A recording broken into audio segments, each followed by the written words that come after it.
விழுந்து கிடந்தால் சிலந்து கூட உன்னை சிறைப்பிடிக்கும். எழுந்து நடந்தால் எரிமலையும் உனக்கு வழி கொடுக்கும். முடியாது என்று நினைத்து விட்டால் மூச்சு காற்றும் நின்றுவிடும்.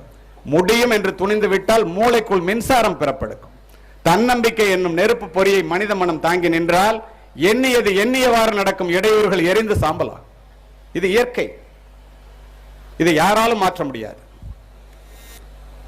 பிளானட் ஹாலிவுட் அப்படின்னு அமெரிக்காவில் ஒரு இடத்துல உங்க எல்லாருக்கும் தெரிஞ்சு நீங்க விரும்பின நடிகனாக இருந்த ப்ரூஸ்லி தனக்குத்தானே தன்னுடைய நம்பிக்கையை அதிகப்படுத்திக் கொள்வதற்கு, லட்சியத்தை நிர்ணயித்துக் கொள்வதற்கு எழுதின கடிதத்தை சீக்ரெட்னு முத்திர குத்தி போட்டு மாட்டி வச்சிருக்கான்.